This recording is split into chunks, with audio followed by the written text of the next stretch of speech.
Non, je ne pense pas qu'on puisse dire que l'agriculture en tant que telle est un levier de politique étrangère. D'abord, ce n'est pas sur les mêmes rythmes. Politique étrangère, c'est à la fois une vision à long terme pour défendre les intérêts vitaux et l'influence et les valeurs de tel ou tel pays. Bon. Mais c'est dans la durée. Mais l'essentiel, c'est la gestion de crise. En gestion de crise, ça ne joue pas, en fait. Et l'agriculture, c'est un élément très important de l'économie de chaque pays, de l'équilibre ou des déséquilibres sociaux de chaque pays. Ça peut conduire à des besoins en importation, si les pays vont essayer de le réduire ou d'équilibrer pour ne pas être trop dépendants.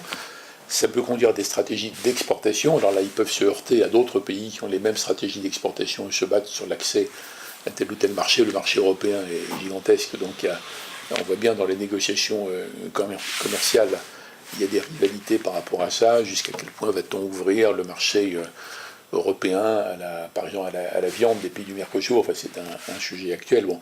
Donc, à un moment donné, les nécessités de base d'une stratégie agricole à long terme peuvent heurter d'autres pays, et il faut donc que la politique étrangère intègre ça, parmi d'autres. Il y a plein d'autres éléments, pour voir si on assume ce conflit à un moment donné, parce qu'on peut le relativiser, parce qu'on a d'autres relations, ou ça devient un conflit tellement gigantesque que ça met en cause la relation politique avec le pays, est-ce qu'on a faut arbitrer. Donc ça entre, oui, à un moment donné, dans la politique étrangère et donc dans la nature des relations avec tel ou tel pays. Mais c'est pas un levier d'abord. Les leviers de politique étrangère classiques, c'est pas ça. C'est la puissance militaire, capacité de dissuasion, c'est l'influence économique, mais tout confondu, toutes catégories confondues, c'est l'influence culturelle, linguistique, enfin, il y a toute une série de critères, vous voyez. Donc oui, ça se croise, mais c'est pas un élément essentiel. Il n'empêche que la question de la politique agricole, la stratégie agricole à long terme, indépendamment des conséquences en politique étrangère, c'est très important, puisque beaucoup de pays veulent avoir quand même une relative autonomie, tout en faisant confiance au commerce international, mais enfin, on ne sait jamais. Bon. Et que l'exportation, quand on a la chance d'avoir des produits très très vendables sur le marché mondial, c'est un des revenus très très précieux, donc il faut combiner tout ça par rapport à ça. Et ça ne se fait pas du jour au lendemain. On ne va pas dire, tiens, dans 15 jours, on va changer de politique. C'est des investissements très lourds, c'est très compliqué, il faut changer des pratiques.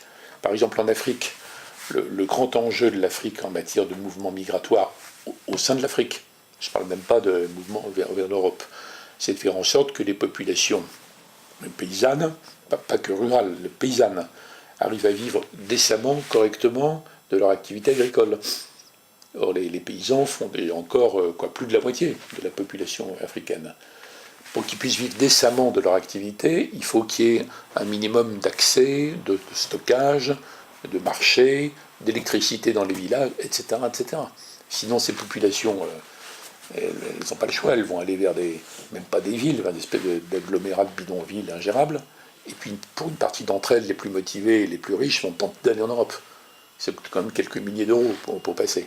C'est désastreux pour tout le monde, mais d'abord pour les pays africains, en fait. Il y a des migrations intra-africaines très fortes vers les pays qui ont des économies qui donnent l'impression qu'ils peuvent accueillir plein de gens en plus. Bon, tout ça, c'est quand même très, très perturbant, il faut que ce soit géré.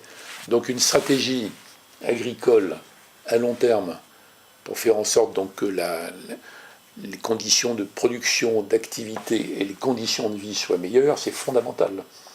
Tout à fait indépendamment des conséquences extérieures.